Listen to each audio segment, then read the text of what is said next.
5, 4, 3, 2. What makes you say that?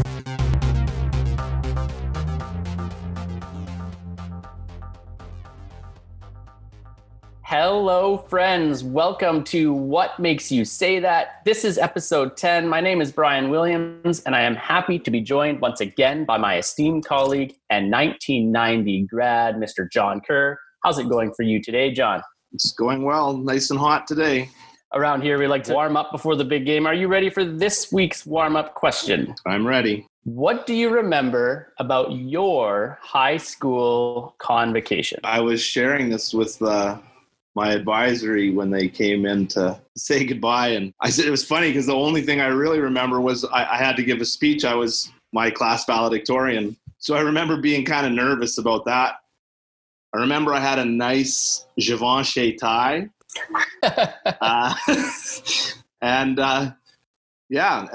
But just thinking about the day and just really wanting to get that speech delivered and making sure that the message was clear. And after that, I just remember being with my friends and kind of saying goodbye. But definitely a day of mixed emotion. What about you? I guess I don't know if we can ask you that because you don't get a warm-up question. Yeah, I remember my 1999 graduation. We did the convocation at the Pantages Playhouse, and yeah, I remember feeling a sense of accomplishment. It went really fast. It was kind of surreal. When I say fast, I mean, it certainly was really long, but it felt fast for the graduates. And, having a last name like Williams, I was kind of one of the last few to enter. But I do remember, I do have images in my mind of how it went. But you being the valedictorian is the least surprising news ever. I mean, I didn't know that, but I was pretty sure you gave a speech that night. So that's great. We've got an amazing season finale planned today. We'll be speaking to BH Executive Director Tina Alto, and we'll catch up with some 2020 graduates. And we'll even connect with a graduating boarding student and boarding prefect, Alyssa to hear what it's like to be graduating from BH from the other side of the world. That and so much more. But for the last time this season, let's start this episode with a quote. I thought about going with the quote I used in my valedictory address, but I decided because I have a theme of what I'm going to talk about today, I'm going to go with a Tom Stoppard quote. And Tom Stoppard said, "Look on every exit as being an entrance somewhere else." Another great start to the final episode of season number 1. Well, John, we're 90 days in now. I'm sure life was a little bit different this week, especially with convocation happening this week. How was your week? It was good. Lots of things kind of starting to change. And convocation, of course, was, I was so glad to see that the students got an opportunity to mostly sit together and not have to do it through a screen. It was really nice to walk past them as they sat in that. Notice that the grass has grown back in that central part of the loop. And I thought Aiken's house was a really nice backdrop for that. But otherwise, starting to make inquiries into football and soccer and hockey and get those things are seeming. That looks like you might get your point there for the NHL. But yeah, it was a good week. You? How about you?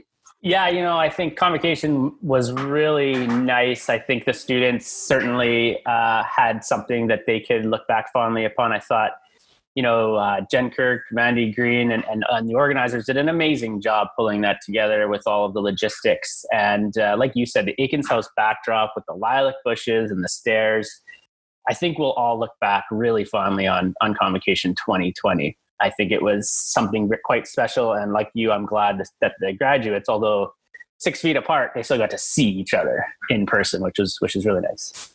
Yeah, and I was able to host some of the families in my room. It was nice to see people in my room again, or in the room again.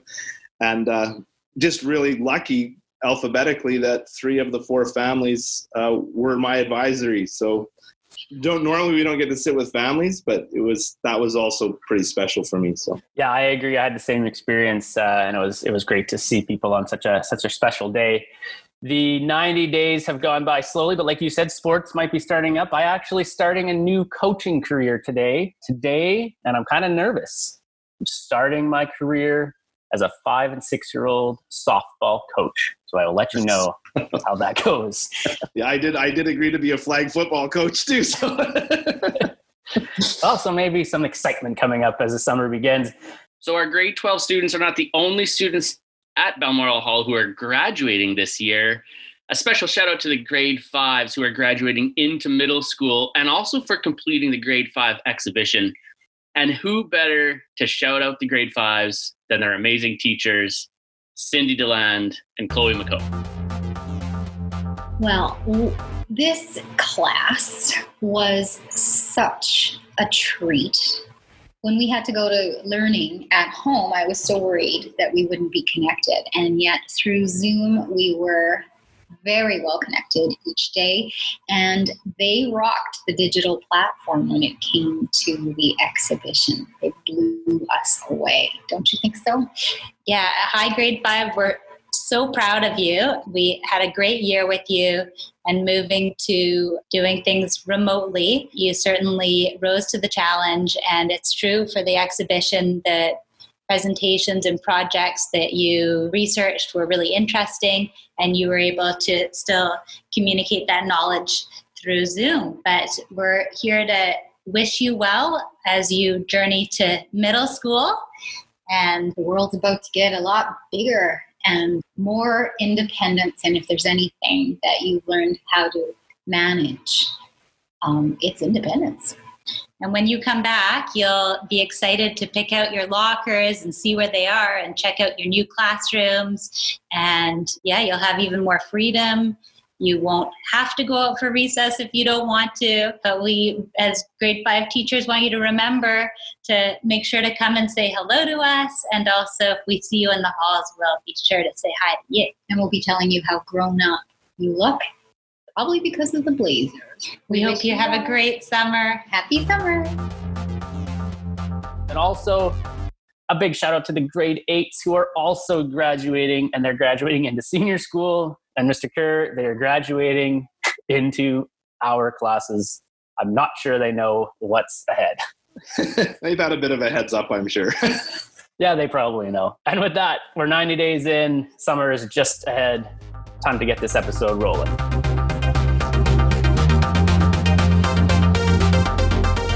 We are thrilled to be joined now by 3 2020 graduates. We have Irina, Emma, and Lauren joining us today. Welcome to What Makes You Say That, and congratulations on graduating from BH on June the 16th. How much fun were you still able to have at this year's very different convocation? I had so much fun at this year's convocation. I think that the way that it was put together was just absolutely lovely. And I almost want to say that I preferred it to if it were in the church. Like, I know that that's tradition and that's kind of what you expect moving throughout the years, but I really liked it at the school. I think especially since we haven't been there, it was just so nice to all be together again at the school. And especially with the teachers having their signs starting from the bridge, because I know in our meeting, so many of us had asked if our teachers could please be there in some way. So it was so nice to see them. Yeah, we were asking too. I think for like the most part, I had such a good time like seeing everyone coming up. It was so pretty outside, and for the most part it was a good temperature. The church is normally so hot and stuffy and you just end up sweating the entire time, but it was nice for the most part until towards the end when the sun came up, and it was just, I remember looking at Lauren and Pixel and just sweating because the sun was just shining directly on us. But like it was so nice, and the way they executed it very nicely too, because it was like, well, it wasn't exactly the same as we're used to. Like at least we got all the little pieces that were important to us. So great. Yeah, I would definitely agree with both Emma and Irina. It was so nice outside, and I think what's different about this setup was that we were able to see almost every person, at least from where I was sitting. And I know that when we're in the pews in the church, it's quite difficult to actually see everyone because we're all sort of lined up. So that was kind of nice in a sense, because also we haven't seen each other in so long. So I really appreciated that part of it. I just want to jump in here and say, other than, wait, Irina, was it Bowder that won the house trophy? Yes, Ballater won. Right. I mean, other than that part of grad, one of my favorite parts was watching what the folks were doing with the diploma. Who remembered it, who forgot it, who made sure their parents had to take it with them, who took it with them themselves. So that was kind of neat to see what you did with the diploma once you got it. So Ballater, yes, Ballater House Cup champions. I'm looking at the count on the wall, however, and I have some questions. But anyways, moving on. That count hasn't been updated. No, that count hasn't been updated since like January, okay? Except for Craig Gowan was in first. Except that count didn't have any middle school house points in it. So we can we had the doll assembly.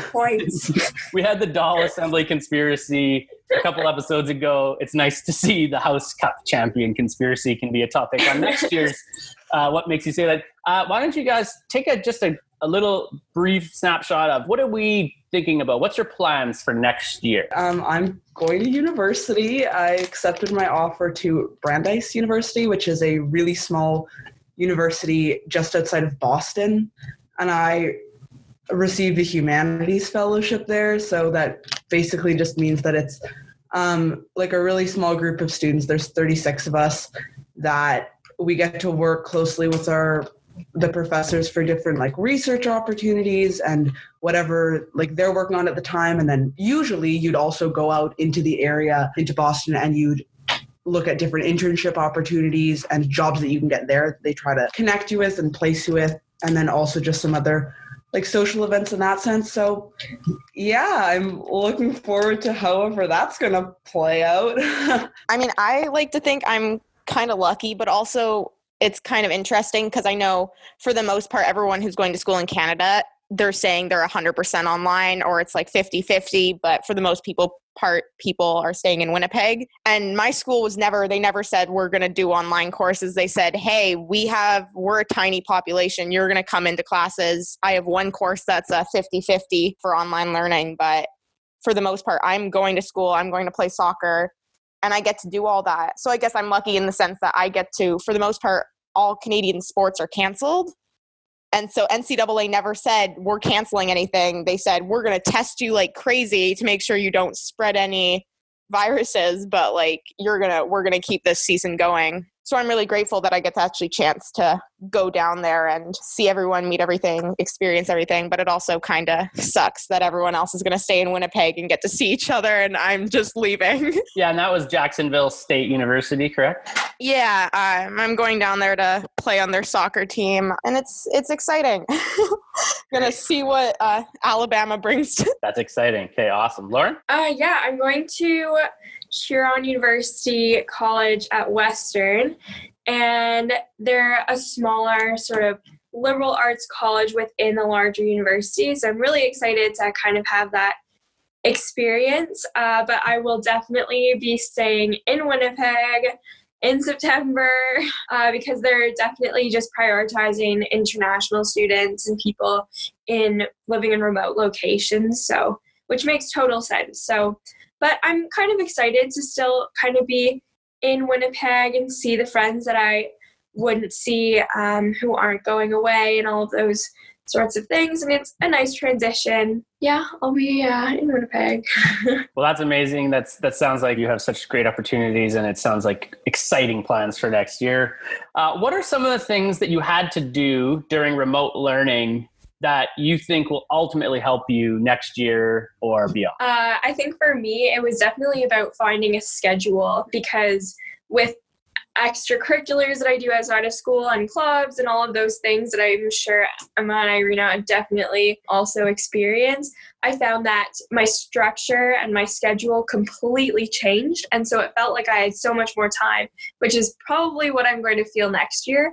And so I found that this was probably a good kind of trial run for me to see how I'm able to cope with that and if I'm able to make my own schedule and create a new routine. And I think after a few weeks that definitely solidified and I was able to finally crack down and get the work done. So for me, it was definitely trying to adapt to our new situation and also kind of work in this new environment, because I found that it was really challenging working at home where I'm usually like relaxing and kind of taking a break from work sometimes. So it was really strange trying to find a new space to work that I would be able to really work well in. Wow, I wish I would have known what you just shared. When I went to university, I probably would have saved thousands of dollars and a whole year of my life, because right, it's that if you have that discipline and you know the space and you know the time. So I'm just so impressed with what you're taking away from this experience. Yeah, well said. And let's ask one last question here. I don't want to keep all of your time, since you have graduated and you probably have many things non-BH related to do. What is one thing that you learned from BH that you will carry with you forever? I've learned that you can always learn more and you can always do more. Whether it be like my grade 8 self writing a 66-page social studies essay, and then in grade 9 quickly adapting and learning not to write a 66-page paper for Mr. Kerr, otherwise he won't read it. But I think overall, just learning that you can expand what you're thinking, and I think this is so much like the BH brand, I guess, like make cross-curricular connections, like integrate your learning in that sense, but also have fun with it and kind of just go for it. Which I think I had a really fun time doing that in a lot of my classes. Exactly. Good stuff. I'm going to go in the completely opposite direction. I'm going to talk about not academics. I'm going to say just like make sure you keep in touch, keep your friends, because those are important. They're your support system. I was so good at isolating. Like all I did, I never really had time to spend and hang out with other people. Because I was always either at soccer or I was at school. So I had the two sets of friends, and that's all I would do. I would see them at soccer, or I would see them at school. It was never outside of soccer or school. And that's going to have to be different, because you're leaving. You want to make sure you actually have people you can come back to, people you can always know you can talk to. And that's something I learned in the past couple of years, that you want to be able to have that support system. Because if you don't have it, then you go into university. Oh no, you don't have any friends. Then you're just super sad. So you want to, so you want to make sure you have those connections. And BH is really good because everyone there, they all care for everyone. Like I know our grade for sure. We had everyone come together last night, and it was just so much fun because we were all just having a good time. And that was one of the first times we all actually got together outside of school, and it was just so great seeing everyone there. Yeah, I would probably go in this similar direction as Emma, not saying that the academic side is incredible at BH, just because I think, especially being a lifer, I learned so much about making friends and being part of a community. And I would say that BH is definitely striving in that area, just because I found that as you get older and as through middle school, junior school, senior school, I think a lot of the friend groups changed, but also stayed the same. And so that almost made our whole grade almost a bit closer. And so I think what I generally learned in that sense is that no matter what, your friends will change and you will change, but at the end of the day, you can all still be friends and you can all still be part of the same community. That sounds super, super cheesy, but I think that was kind of cool to sort of think about throughout the 12 years that I have been at this school. Very well said. I just want to thank you guys for joining us today and for representing the class of 2020 so well as you did today, but as you have done every day in your BH career. It's been a pleasure working with you. I don't want to speak for Mr. Kerr, but I know each of you have made such an amazing impression on me, and you will all three be quite missed. Yeah, hopefully you'll come by and have a visit. But congratulations and all the best as you move forward. Thanks again, girls, and congratulations. Great job. Thank you. Thank you. Bye. It's that time again for BH Staff Trivia. And on What Makes You Say That, both John and I have scored points and have been stumped. And there's one last person involved in the show that needs to be tested. John, who is the contestant today? Well, it's producer Chris. And Yeah. I can see him sweating already because I don't think people know.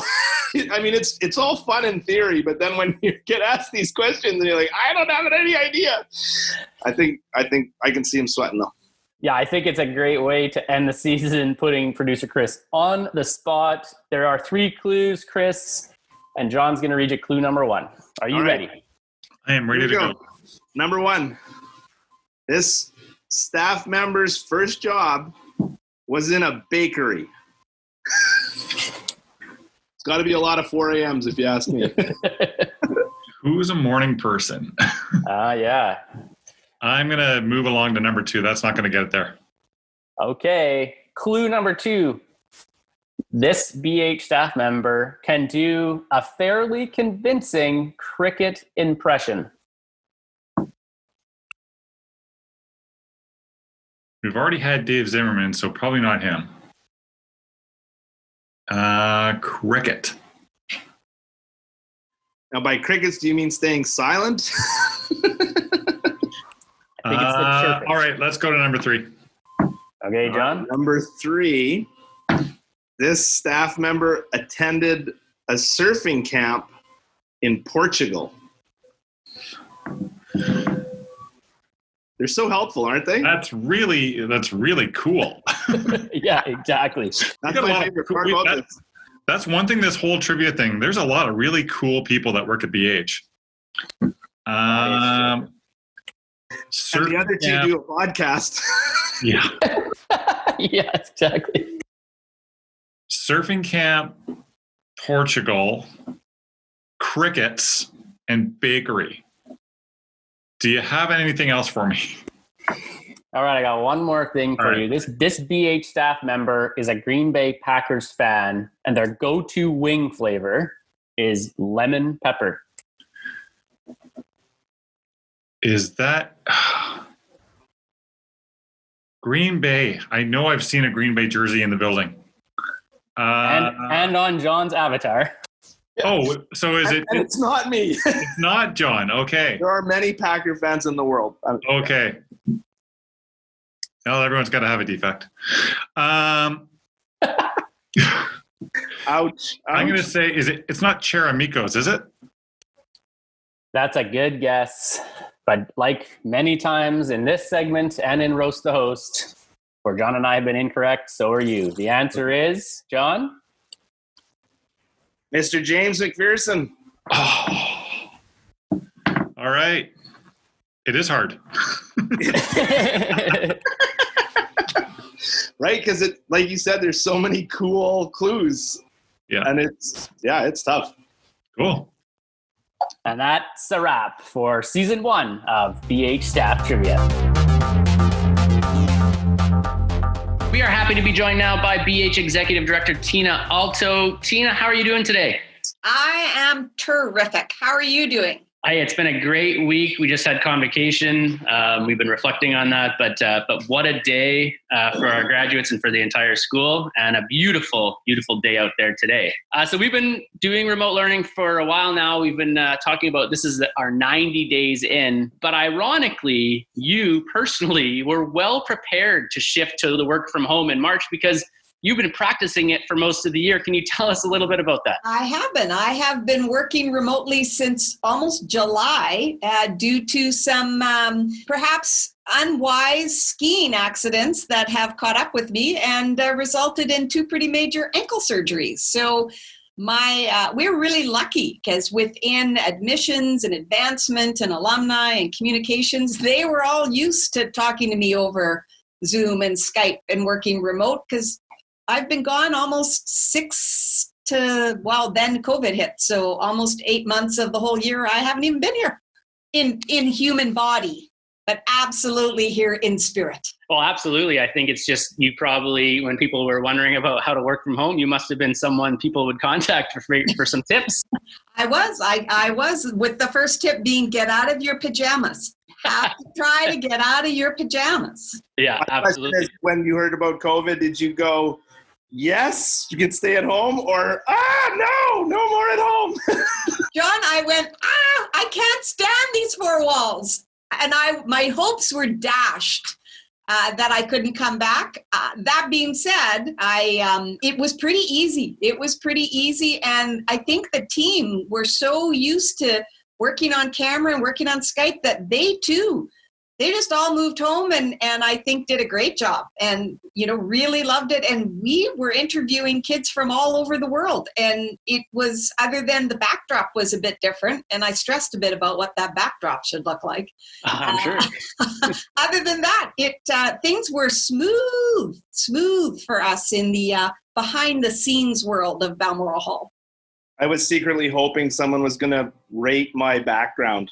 I was moving plants, photographs. Oh yeah, I did it all. And my daughter, who's a graduate of 2014, was rather critical about what was going up on the walls and made sure none of her photos were anywhere to be seen. Yeah, I'm sure. All those 2014ers. But it's amazing, how many people, when you're talking to families in Japan and China and Mexico, and my dog barks, and then all of a sudden you're talking about pets and dogs. And I think what's so wonderful about BH is we always talk about that family feeling. Well, I swear to you, every interview I did with dogs barking and a daughter's head popping in, we had the family feel going. And the families we talked to loved it. And then they started talking. So it actually, there were some really good things that have come out of this whole very difficult COVID-19 experience. Yeah, I think that we've been looking for silver linings, and I'm glad that you're able to find some as well. And it's been an adjustment, but I think people have really adapted. I mean, given 90 days, of course, we should have by now. It's true, but I'm a glass half full kind of girl, always have been. And it's, I think, why I can work well sometimes with our head of school and our board when we've got challenges ahead. But I would say that I've never been more impressed and proud of what the faculty managed in this short order. And to me, the pivoting and then the creativity that came out of Balmoral Hall School, and because of 22 years here, I know lots of people in many other education institutions, and it just, the pride I have in what our faculty did, in what the administration did to support everyone, and then our girls. I'm just blown away by what our girls accomplished and the resilience that they showed. It truly makes you so proud to be a part of this BH community. Yeah, absolutely. John and I have been ringing the praises of our students and the staff throughout most of these episodes. It's very important that we're able to highlight those accomplishments of everyone involved. But I hear you loud and clear, and I second those sentiments. We saw the class of 2020 follow in the footsteps of previous graduating classes, donating to the endowment fund with the establishment of the class of 2020 fund. Can you tell us a little bit about how this relates to endowment and why it's so important for the school? Oh, absolutely. Endowment is it's a cornerstone of any strong, successful institution. All we have to do is look at institutions like Harvard and Oxford and look at the support they've had over the years. When times are tough and lean, a strong endowment fund are funds that allow you to continue to realize your mission. So we had hoped, Balmoral Hall's been around almost 120 years, and only as recently as the late 90s did we look at starting an endowment fund. And those funds for us are about letting girls of promise who, regardless of financial ability, if they have the desire and the interest to come to our school, we want to make sure that they can. And so now that we see our graduating students realizing what they were so lucky to experience, and unequivocally, they all say they were so fortunate to be able to graduate from Balmoral Hall School, and they now want to make sure others have that opportunity. And it's growing every year that these class funds exist. And as the girls graduate, even as young, early university students who are probably in debt right up to their eyeballs, they're still making small donations to keep their little funds going. And we have some funds that are over $50,000 now, all because of, the graduating class, the students, their parents' commitment that other girls are going to get this opportunity. And that will go on in perpetuity. It'll never end. And that's how BH will be here in another 100 years. Well, maybe not in the building, but we're going to be around.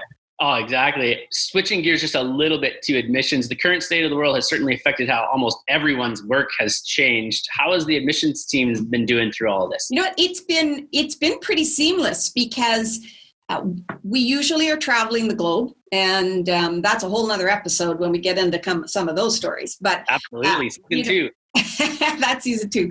We do get to great countries, and we didn't stop. So time differences have been a challenge. 14 and 16-hour time changes have seen a few late night calls, or I'm early morning and we're chatting with a family who are dying to get to bed, but we've made it work, and we've really been able to build that connection with them. And I think a comfort. I think everyone has become much more comfortable with, be it Zoom or Teams or Skype, Facebook, FaceTime. It's all worked. And so we're still going strong.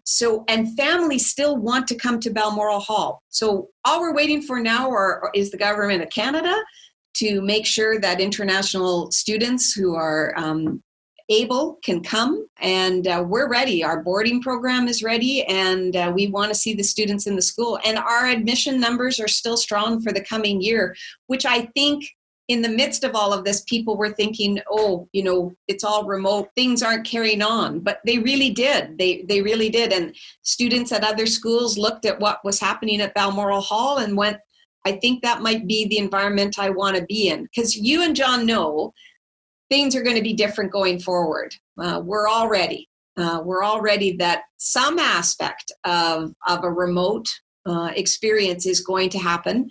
And we want our girls to be really ready for it. And now I think students at other schools are thinking the same thing, that they want to come to a community that's ready. Yeah, we were just talking with the grads, and most of them are going to be online starting fall. And I think they have a leg up, having at least dipped their foot in the pool. John, you've nailed it. And I think it's that discipline. Like I said, told my team, try not to be in your pajamas when you start the day. There's a degree of discipline that our girls have had to figure out. Certainly everything will work differently for someone, but I do think the silver lining, there have been some really great opportunities that this very, very difficult situation presented. And in typical fashion, BH sees an opportunity and we grab it and then we run with it. And you guys have run with this opportunity of an online and remote experience. And yeah, I'm totally impressed with you, with our faculty. Yeah, it's been different, but it's been fun to learn. We talked at the beginning that we're all first-year teachers trying to navigate the situation, and I think everyone has come a long way, certainly with the support of the administration and the school. Last thing here before we let you go, what are you most excited for next year, other than, of course, season 2 of What Makes You Say That? Well, I'm nervous about season 2 of What Makes You Say That, because there's a little bit of a fear that we've created 2 monsters. I'm just afraid you guys take this show on the road and we can't get you back in the classroom with the fan base.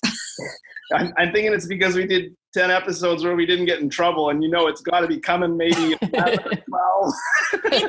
It's guaranteed. You guys are just creating that false sense of safety and security, and then we're going to plummet into the depths of your minds, which truly, John, that onion is not one I ever want to peel. How many layers are on John Kerr's brain terrify me. Hey, that's a metaphor. That's a metaphor. I think, what I'm really excited about, and this is crazy, we all got together and took a look at the strat plan we built 5 years ago, or we built a plan to take us through to 2030. And in it, we said we were going to be bold. And we were going through it, and we talked about less reliance on bricks and mortar. We talked about innovation. We talked about so many things. And as we're looking at it, we're going, holy, this pandemic has actually propelled us to move through these goals in this strategic plan at a rate I don't really think we would have achieved. And I think I'm excited. I am totally excited by what we have waiting for us next year. I think the faculty are going to blow our minds with the creativity and the innovation that I see already percolating in brains as you go under your well-deserved breaks. But I hear the conversations in the hall and the mailroom, and I know that people are like, well, I think I could do this, and I'm excited about that. So I am you guys are going to make my job so much easier next year recruiting students for Balmoral Hall School, because I think we've just opened up the gates and we're about to just charge out. Truly, that's what I think. Absolutely. It's a time of new beginnings, and summer will offer some rest for sure, but definitely there's lots in the works in multiple classrooms. Thanks so much for joining us today, taking the time. And I know you've been listening to the podcast each week, and I know that although you might be a little bit worried, you're also probably looking forward to the next few segments and certainly the BH staff trivia. I think maybe one day we'll have to test you. I'm ready for you. I'm ready. Let's see what 22 years has bankrolled into this brain of mine before I'm no longer functioning. So, we can't wait too long, guys. Anyhow, you guys have a well-deserved summer holiday too, but yeah, what makes you say that, I think, has a long road ahead of it, and it's going to be pretty fun. So thanks for having me on today. It's been great. Hey, as always, thanks for your support, and thanks for the time today, and you have a great break as well. You bet. Cheers, guys. Cheers. Bye.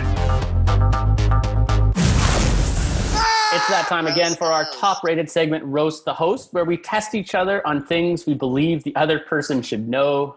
John currently leads 3-1, but I have a point pending as we wait for the NHL's return. Since this is the season finale, I have no choice but to step up and offer you a higher-level question in hopes of ultimately tying the score by the time we meet again in September. I'm also hoping that you show me some pity and serve up a gift wrap point, but I guess we'll see how it shakes down. If you're okay with that, I'll read the first question. I'm ready. You tell us each week that you're reading sonnets every day. So? Sonnet 92 today, yeah. So, I want to know, what are the last two lines of Sonnet 43? First, I have to get 3 Bronte girls. Now I have to know couplets from sonnets. Okay, 43. That's in the Absence series. There's contrasts between light and dark, mirror images. All days are nights to see till I see thee, and nights bright days when dreams do show thee me. That's what I think. If I'm thinking that's 43, yeah, that's my unbelievable. Yes, that's ridiculous. So much for the hard question. 4, yeah. I'd give John number 4. All right. So for you, we're going to go back to psychology, and I know that you have a fear of snakes that we've sometimes taken advantage of. Well, a phobia, I tell my students, I don't have a phobia of snakes, because a phobia is an irrational fear, and I have totally logical reason to fear them. Anyways. Go ahead. All right. But I'm also going to test not only your knowledge of phobias, but your vocabulary. So I'll give you a word and see if you can identify the phobia. The word is didascalinophobia. And it is a fear of what? Maybe it's the didascalinophobia, but we'll go with didascalinophobia. So I'm supposed to know a word that I can't pronounce or spell. Yeah, it's a tough one.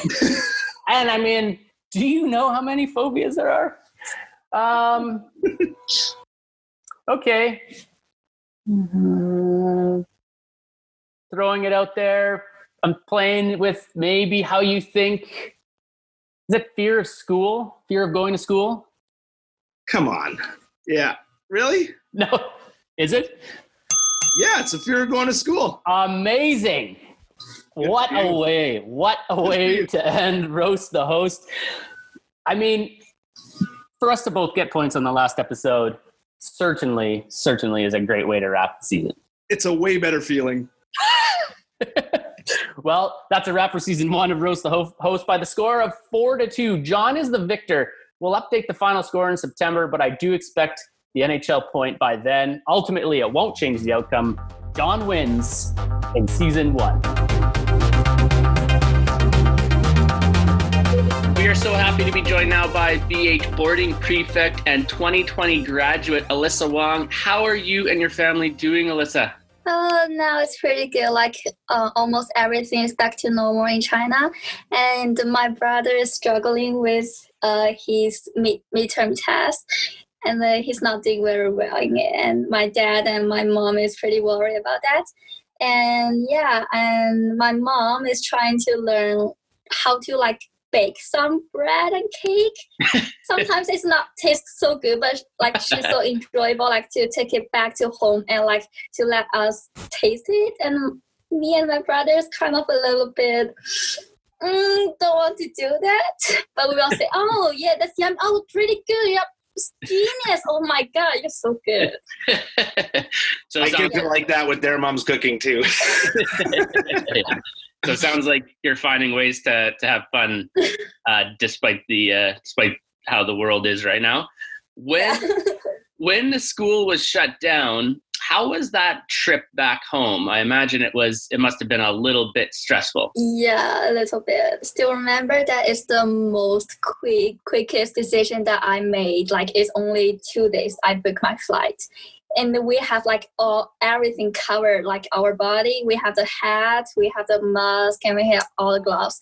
So we are 5 girls together back to China, and we booked this seat together so that we are next to the person that we know, she's safe. And then when we're in the Vancouver airport, we're not that able to eat anything because we're afraid when we take off our mask, it will be a little bit dangerous. And even on the plane, we didn't eat anything. We only drink some water. And we wear the N95 mask. And it's a very stressful flight. And I didn't get a chance to sleep on it. Yeah, and that would have been a long trip to make it all the way back. So you must have felt really good when you were able to make it home. Yeah, when I was arriving in China, I feel the time I was so relaxed, and I saw my dad, he picked me up to an hotel, and we have everything done, to check in, and then I get to my room, the feeling oh my god, that's safe, and I played a video game to celebrate that. Nice. Well, we're certainly happy that you and all our boarding students were able to make it back safely. When we shifted online, when we shifted to remote learning, how did you keep the process going? How did you keep learning effectively? And maybe tell us, what were some of the biggest challenges? I think probably the time zone is going to be one. Yeah, the time zone is one thing, and another one is the internet problem. Because for the chem class, I need to watch the Teams video recording, but when I try to open it on the stream, it said it doesn't work for the network, and I need to try to find a VPN and to buy it and to connect it. The video is still very slow, so it's kind of a little bit make me feel difficult to keep on the learning, keep on to catch up. And for most time I connect with Sylvia because we almost take the same class, and so we work together and study together, which it makes more efficient and easier. Yeah, so you mentioned Sylvia, which brings me to my next question. I guess how did you and your boarding classmates and your other classmates stay in touch through all this? Because I'm sure you had to rely on one another quite a bit. For the classmates and for my boarding girls, I connect mostly during the social media, on WeChat, on Instagram. But for Sylvia, because we are kind of close and we have a time to travel together. It's half months ago, we went to different places in China and we took a lot of photos, and it's really enjoyable. We have our physics class and statistic class together. What's tougher, staying up late in China or staying up late in boarding? Staying up late in China. Because when you are in home, your father and your mother will keep telling you need to go to sleep or you will get and you will be sick or everything that they can think about, which is very serious. But in boarding, no one will keep telling you that, and you have your friends. Even when you try to open a video game or playing some board game, it will make it up to 2 o'clock or 1 o'clock. So what do you miss most about the boarding house? I feel like it's the Friday afternoon. Like, cause Friday afternoon is always the time that most relax, and we will have a big celebration. We went outside to buy some Chinese snacks and to eat some Chinese restaurants. And when we get back to boarding, we will like stay all like 6 or 5 girls in a room and like keep talking about the gossip or like chatting about very interesting things like happen in school or like in boarding or your life. And yeah, like talking about this thing will also make me stay up like to 2 o'clock or 3 o'clock sometimes. Yeah, that makes sense. And so were you able to have any of those little sessions, over social media and stuff with the girls since we've shifted? Yeah. But you're not able to gather like 5 or 6 together because they all have their own like timeline. They all have their own things to do in their home. So yeah, and it won't take up late to 3 or 2 o'clock. Like I pretty enjoy like talking about like during the midnight. Yeah, I like that feeling. So we had our BH convocation, which was different than it is every other year, but you were still able to participate and to take in the events. Can you tell us a little bit about what it was like to finally graduate from BH, and also, how was it to take in convocation from your own home? I feel like graduating from BH is kind of a little bit, I feel like happy, but also I feel like a little bit worried about that because I feel like in BH, like everything was prepared for you. Like your teacher and your boarding staff, your classmate will help you. Like everything, like they will mention, what you need to do today and what materials that you need to prepare for the student visa and for your next year studying. But yeah, these days I'm really struggling in applying my student visa for my university. It really make me feel it's complicated and make me feel worried about that. And also I feel a little bit pity like that the convocation is taking like online, but not like in the BH high school. Like yeah. And do you have any questions? Yeah, I'm curious about how you feel about Ballater winning the House Cup. Well, I'm from the House Brima, but yes. First I congratulate for Irina and for all the Ballater classmates. But Brima will be great next year. Yes, yes, Alyssa. Yes, Braemar, go blue, go blue. So we just want to thank you for taking the time. I know it's late where you are, although early where we are. So I wanted to thank you very much for taking the time to speak to us and offer our biggest congratulations on your graduation and everything you accomplished. And we certainly hope that you can come back to Winnipeg sooner than later to come visit and check out the school. But thanks again, Alyssa. Yeah, really nice to chat. Thank you. As we end season 1, John, do you have any thoughts or anything to say to our 2020 graduates? Well, producer Chris has told me that it takes me a while to get to where I'm going. So this might be one of those instances. But I was reflecting on Lauren's valedictory address, and she was talking about the things that they had lost, but also the opportunities, and that made me reflect on how generations have had to confront challenges, and no generation gets to pick its challenge. But what we've seen is that when those generations have been faced with those challenges, they have risen, they have found ways, they have done what needed to be done, and we continue as humanity to build our world. But I want to go back to something that Tom Stoppard said about a production of The Tempest that he saw on an Oxford college lawn. And if you're familiar with The Tempest, at the end of the play, the spirit Ariel has to disappear. And in this case, the spirit uttered their last speech, turned and ran across the grass where, as the evening had gone on, the weather was closing in. And as they got to the edge of a lake, he was able to run across the water because they had built a platform only inches below. And as he ran, you could hear the water splashing. And as he got to the other side, there was a firework, right, that ignited and whooshed through the air and burst into lots of sparks. And when the sparks went out, Ariel was gone. But I tell that story because Shakespeare's stage directions were exit Ariel. And so I just, as the grads exit, right, that's the stage direction. But what they're going to do, I think is going to be amazing. So I wish them all the best. Well, that's a tough act to follow for sure. Very, very well spoken. It's a metaphor.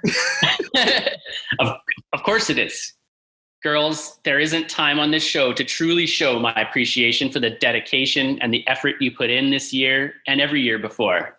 Despite the chaos of the past few months, and perhaps in part because you successfully navigated this chaos, you are all poised to do exciting, important, and amazing things. You are resilient. You are ready. We will always remember the class of 2020, not merely as the COVID class, but as the inspiring young women you have all grown to be. As you leave the halls of BH for the last time as students, keep looking forward, but never forget to look back, once in a while, to the place you called home for much of your lives. We'll be here waiting to welcome you back whenever you are ready.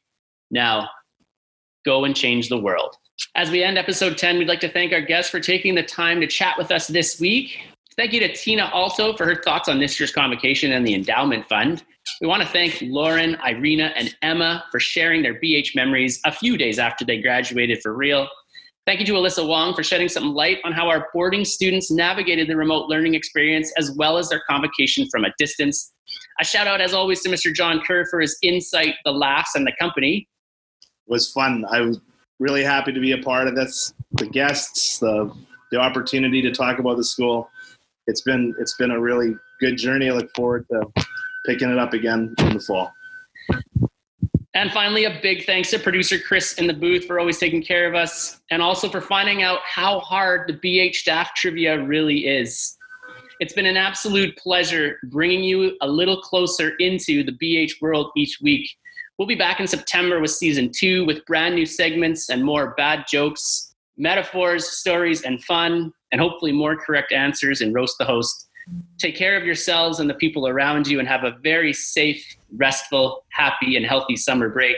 Thank you so much for listening each week. Until next time, friends. All the best. Bye, folks. What makes you say that? What Makes You Say That is a Balmoral Hall School production, all rights reserved.